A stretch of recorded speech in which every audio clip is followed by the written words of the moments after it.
Live from Big 12 Media Days, Joey Maguire was very clear. College players need contracts. Kalani Sitake had a different approach. This is a very special Big 12 squad. You're talking ball with the Big 12 squad, sponsored by Game Time.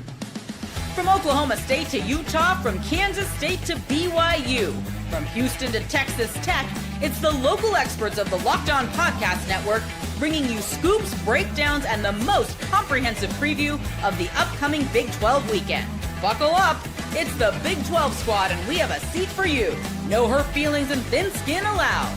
Squad up, you're part of the Big 12 squad. Happy Wednesday, everybody. Welcome to a Big 12 squad and a special edition. It is Parker Ainsworth of Locked On Cougs, talking all things Houston, Jake Hatch of Locked On BYU Cougars, and JT Worcestershill of Locked On Utes. We are all live from the Star in Frisco at Big 12 Media Days, and we'll break down the biggest headlines from what we heard from Brett Yormark at the podium to a coaches roundtable that actually got pretty heated when the guys were all discussing the death of college football as we know it and where we should go to help regulate it.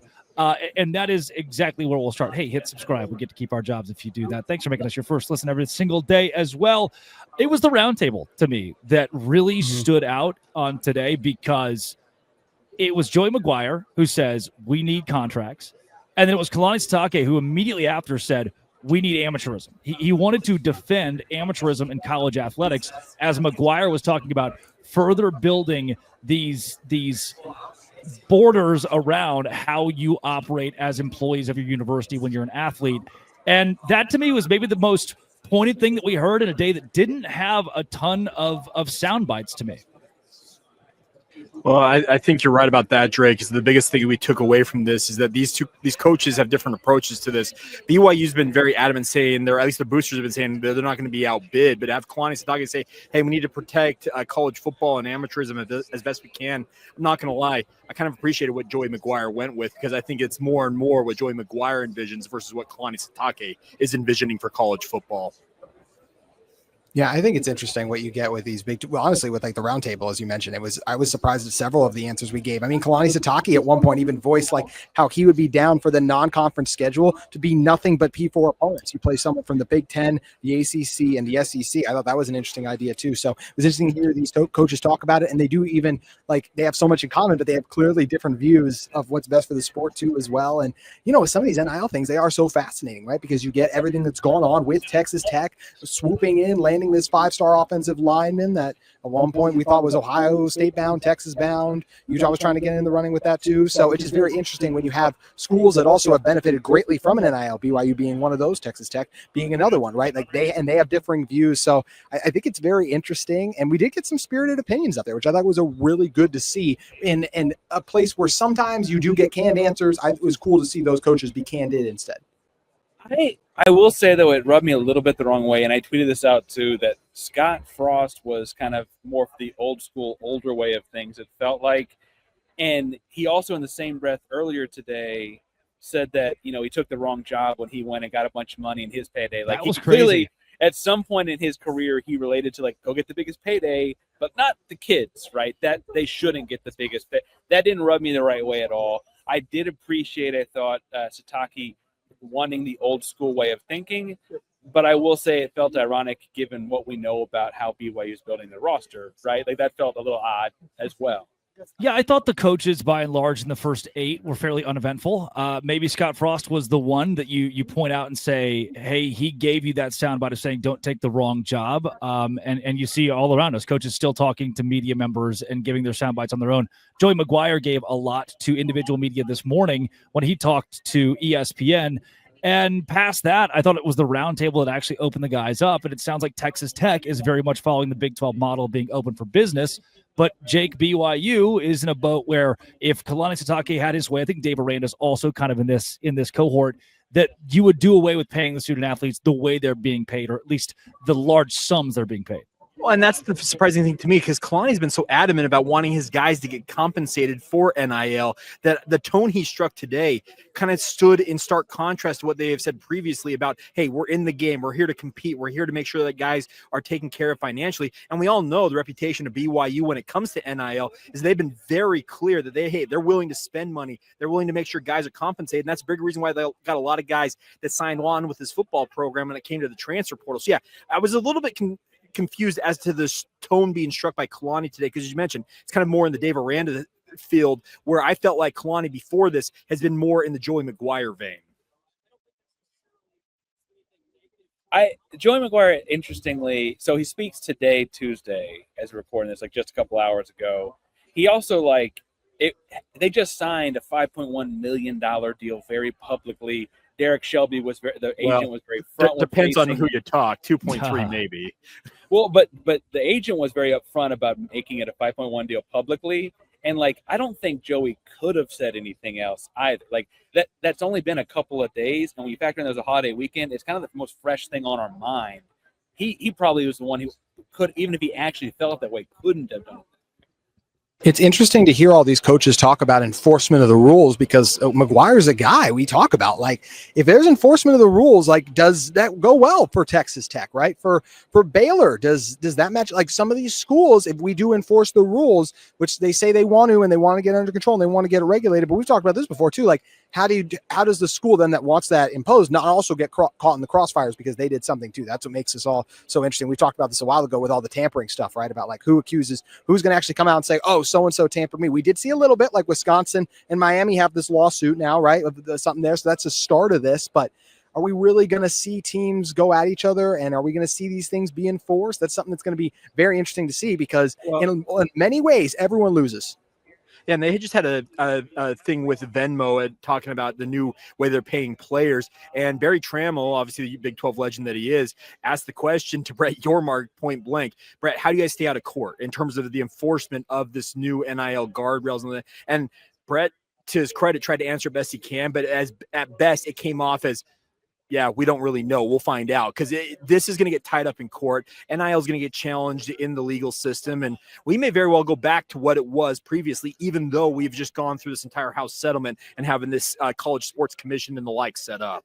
Yeah, the CSC was something that Yormark brought up a couple of times, and a couple of coaches did, as well as possibly the governing body that will build that will build the regulations and actually, I don't know, Yormark didn't say punish, but a couple of the coaches have mentioned this accountability that they will bring actually, structure. So Drake, in that Venmo thing, he said the enforcement of this is going to be vigorous, and he said the punishments are going to be punitive. That's what he said. So he actually made some extra comments on that in that Venmo deal they just had. So yeah, he apparently finally has spoken out. He thinks it's going to be punitive, and he says enforcement will be vigorous, I think is the term he used. Yeah, that's the beauty of being at Big 12 Media Days, getting to hear the commissioner talk about Venmo and how they're going to pay players. In 2025, we have Venmo sponsoring a part of Big 12 Media Day.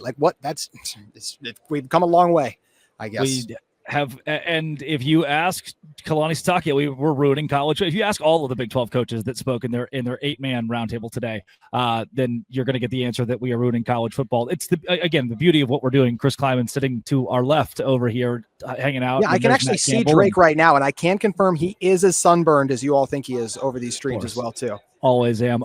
Coming up, another big thing Brett Yormark was very clear on: 5 + 11, period. This is a very special Big 12 Media Days Big 12 squad.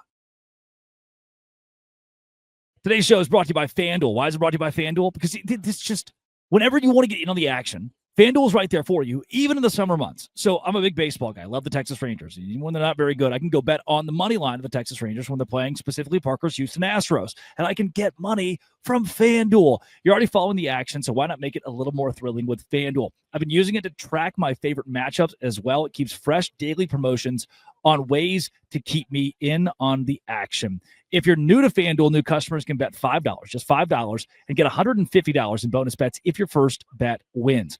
Open the FanDuel app today or visit FanDuel.com to get started. Make yourself a same-game parlay and watch a bet ride into the 9th inning with FanDuel. $5 to get $150 if that bet hits. FanDuel.com to get started. Do it with FanDuel and do it today. JT, I know you pointed this out pretty quickly. Brett Yormark stood on business. He said, we are open for business, and we are only open for the 5 + 11 format. Now, for those who are wondering what that exactly means, there have been proposals that the SEC could get 3 or 4 automatic qualifiers. The Big Ten could get 3 or 4 automatic qualifiers in a 16-team college football playoff. Many of the coaches agreed 16 is a pretty good format. But Brett Yormark said, we won't do that. We won't go the NFL route. We want the games themselves, the results themselves, to speak for themselves. And I thought it was even more interesting, and a lot of other commissioners are going to disagree with that. I thought it was even more interesting that he said, we need to change the metrics. We are auditing how we choose the college football playoff teams. That's a very pointed statement. JT, will go to you. Very pointed statement from the commissioner. Yeah, I've said before, I just think the notion of auto bids, like we're just going to give the SEC 4 spots. We're just going to give the Big Ten 4 spots. Like, I just think it's lunacy. I mean, you have to earn it. Like when these teams, and we just saw once again, what do we see ASU do? Nearly beat Texas. And that was one thing all these coaches were clearly talking about too. And it's like I referenced last segment too, with Kalani Sitake being down to play more of these Power 4 teams. These guys want to play like they want to play the best because they want to say, hey, you guys keep saying you're the best hypothetically, but let's actually settle on the field. So I've long said that auto bids would just be absolutely ridiculous and terrible for this sport. And I'm glad that the coaches agree that, hey, 5-11 model is the way to go, because that way you're getting your conference championship in always has to matter. I never want to completely cut the little guy out. And in this instance, that's the group of 5. So I do think they deserve a spot. That Cinderella story needs to be protected. So yeah, I think that Locked On Utah, but I do think that yes, it just Utah, benefits overall college football. Yeah, benefits college football in full. I understand that, and I actually generally agree with it. I do think, though, that one of the reasons Brett Yormark was so adamant about the 5+11 model is because it's going to be unpopular, because people are going to look at what just happened in the 12-team playoff and look at like, hey, your Big 12 got just the 1 team in, and if we open up to 16, who's to say that those new 4 spots don't go to 2 Big 10 and 2 SEC schools? Guarantee yourself a second, guarantee, and like prove it that way, slow play this thing. That's going to be some people's take here.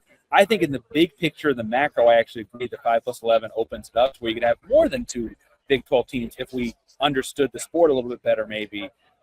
But I will say also, like, I'm not a fool. I understand the biases here, and the 5+11 could very quickly turn into that 11 being 5 Big 10 and 6 SEC if we're not careful and don't make sure we put some sort of understanding about how we select. Well, aren't we looking at it as Brett Yormark's trying to play with a losing hand here, and he's trying to put on a good face and a brave face here, making sure that the Big 12's position is very clear. But I think he realizes that he's up against some pretty strong opposition in terms of what he hopes that the Big 12 can do with the 5+11 model. He mentioned the fact that he believes the Big 12 is going to be the deepest conference this season. He fully expects he'll have at least 2 teams in the college football playoff. I hope he's right. I really hope he's right, but it feels like he's trying to put on a brave face while playing with a losing hand. See, I don't know. And he's right behind you right now, by the way. It's literally right behind you. Just say out of commission. If you are Brett Yormark, I think if the cards are in the hand of the SEC and the Big Ten, and you understand that they can strong arm pretty much whoever they want to, then you play ball if you really feel like they can strong arm you into oblivion. If you're in his situation right now and you do think that you can leverage with Tony Petitti or whoever could finally like crack open one of the Big Ten or the SEC commissioners, or go to Jim Phillips and say, if we do this together, we can make it work, then that's when you come to the podium and you say, I'm bold enough. And BY has said it on occasion. Like, he's like, hey, our conference champion shouldn't automatically be in a bye game in the college football playoff. We want it to be decided on the field. He has been very transparent about wanting the best for college football in general. And I don't think he would say something so pointed and say, we have to have 5+11 if he really thought it was a wash and no matter what, the SEC or Big Ten will get their way. No, I think you're right in that, like, he thinks that that's the best way it could happen. That's how it should happen. And frankly, honestly, if that 4th and 13 conversion against Arizona State last year goes like slightly differently, we're probably talking about like, hey, clearly the Big 12 should have had multiple teams in. We saw what BYU did in their bowl game, all those questions. I also love, as we talk about strong arming and Brett Yormark, though, if Drake would just reach his arm around, like, hey Brett, I have a question actually. I think it's really funny.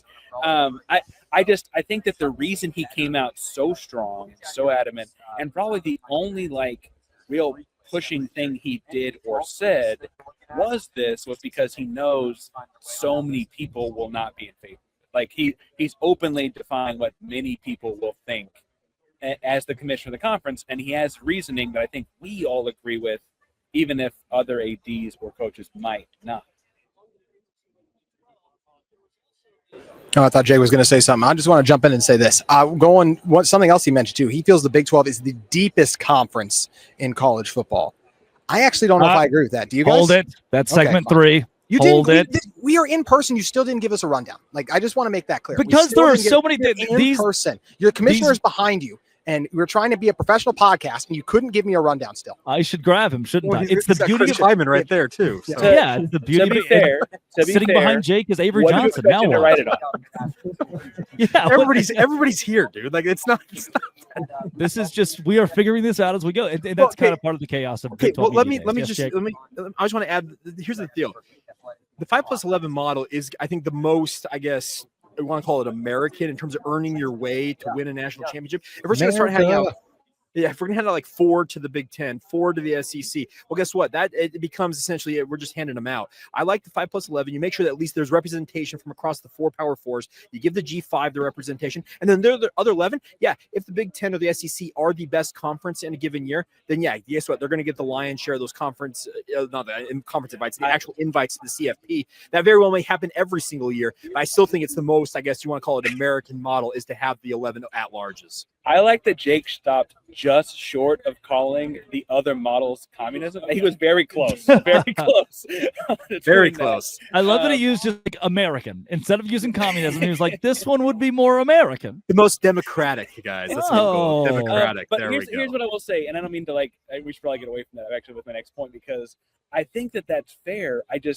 I don't have faith, because we'll talk about this in December when they do the deal or whatever, I'm sure, that in this first year of it or whatever, the first year it happens, that we won't just get that, because they'll tell us about how, well, the SEC does this, the SEC does that, because of their preseason AP rankings that we've talked about ad nauseum, or because of the people that put in the NFL draft that we talk about ad nauseum. And like, it's like they won't look at the fact that the class of 2026, that's a bunch of 5 stars going to a bunch of Big 12 schools. They won't look at head-to-head. It'll be like, well, yeah, Houston played Oklahoma super close, but like, whatever, Alabama beat, or they'll do some other thing, which is funny because Oklahoma actually beat Alabama pretty bad. But I think that they're still going to fall back to that narrative in the immediate future. I think the big thing here that's interesting is that Yormark, like so many things, is thinking about what happens after that. What happens after one of our schools wins a college football playoff, shall see Houston do it, right? Or whatever, and you're looking at like, okay, they showed it can be done. Now we'll get that second team. Oh, they both won a playoff game. We'll do that third. He's looking past that, even though in the immediate future, I do think it's going to hurt kind of bad. Yep. I do want to really quick just give the college football playoff committee credit. They did the right thing by putting SMU in last year. I hope that they continue to do that. They haven't completely gone off the deep end and only Big Ten and SEC. They did the right thing last year. Hopefully, you mean the SMU that BYU beat head-to-head in Dallas? Oh my gosh, y'all did not deserve to get it. We can do that on another show. I'm sorry. I'm not for this push like post that. Then now all of a sudden we get BYU. Hey. No one was talking about that. We got Locked On SMU now. Shout out to that guy. That's true. There you go. Yeah. Hey, Locked On SMU. Locked On Ponies, right? Or Locked On SMU. I don't know what they call it. Something like that. Coming up, let's talk about the Big 12 being the deepest conference in college football, because I agree, JT Worcestershill does not. This is a special Big 12 Media Day squad. Live with the crew from Big 12 Media Days, Brett Yormark took the podium today and said the Big 12 is the deepest football conference in America. We talked a lot about quarterback play, and we talked overall about how this conference has, even the coaches mentioned the quarterback play being so deep, and that's a major part of how you determine which league goes more than 2, 3, 4 contenders, and that, for better or worse, because Yormark said it on parity too. He talked about parity. He said parity's fun, but you need 2 schools. Ideally, a couple of schools will emerge as the top dogs and be elite. But I think this is an immediate shot at the SEC and the Big Ten to say, look, yeah, you've got 2 teams, 3 teams, maybe 4. The Big 12 has 16. We learned last year, 16 teams that can go to the college football playoff. I think that constitutes you being, especially with 9 quarterbacks returning who are all elite, you being the deepest conference in football.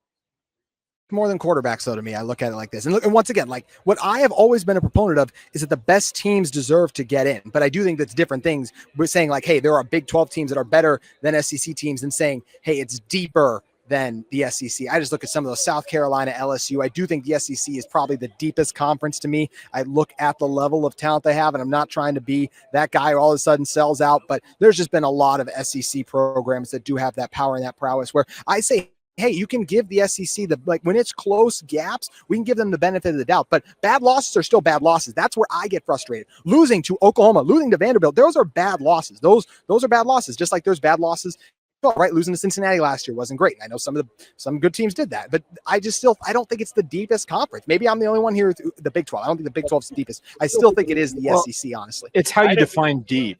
Like, that's the thing about this, JT. If you look at the over-under win totals, the deep, speaking of how it's going to be deep, is we have over-under win totals topping out at 9.5 in the Big 12. I think the lowest I've seen is 4. They think that this is a league that's going to be jumbled kind of right in the middle. The concern, to your point, is if you don't have maybe one or two teams that are 10-2, 11-1, and actually in the college football playoff discussion, that's where it kind of gets off the rails a little bit, where, yeah, you maybe cannibalize yourselves, and the national narrative shifts more towards the Big 10, the SEC, or even the ACC in that respect.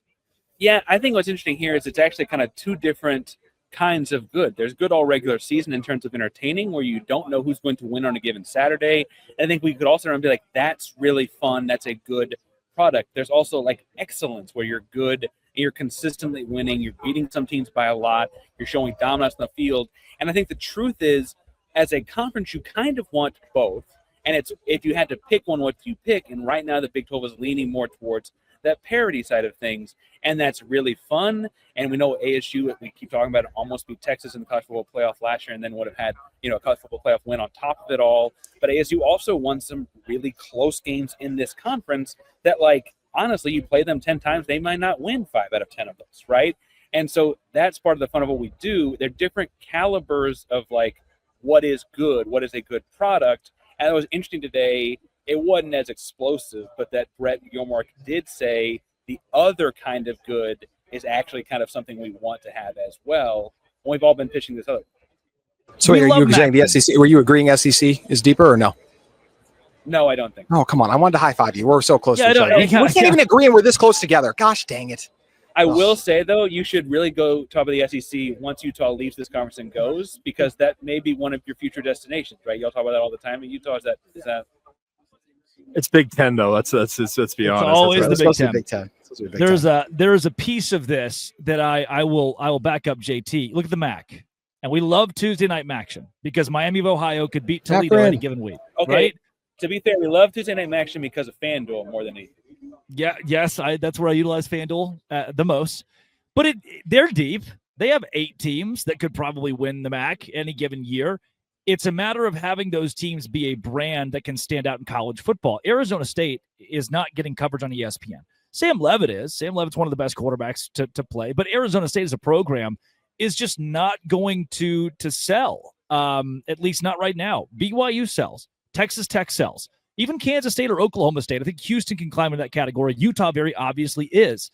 But if you have a deep conference and that depth is some of your weaker brands, that's where things get really tough. Like the better, if for the next few years NC State dominates the ACC, that's the worst news possible for the ACC. It's only going to hurt them more. They need their brands to win. So the MAC is deep. The Big 12 needs to be the deepest conference in college football, but it needs to matter because the brands are the better brands are deepest. Well, and that's to your point, Drake. You need the BYUs, the Texas Techs. You need your biggest brands to also succeed because there's a double whammy there: winning and obviously name brand recognition. That's what the Big 12 has been lacking. It feels like since they've expanded to the 16-team format, now they need the power brands to finally emerge and start winning their share. I don't mean to always be the guy that jumps to basketball, but we do talk about like NBA coverage and TV numbers being down, but they've had a different champion 8 years in a row. But TV numbers are super high up when it was like the Warriors every year. It was the Spurs so often. It was the Jordan Bulls in the 90s. They won 6 and 8 years. The numbers were through the roof. The numbers are down now that a different team is winning every year. I think Yormark is pointing out that while we're somewhat professionalizing college sports, it might actually be better to kind of have that option where, like, hey, some dynasty that's like the bad guy, the Death Star, would be great to have. People love Drake, greatness. did you just let Brett Yormark get away? I mean, come on, man. He was right there away, within arm's reach. Right behind me. We could have had him to answer all of these questions for us. And I mean, I think the way that he would put it is the depth of the Big 12 is good for the conference overall.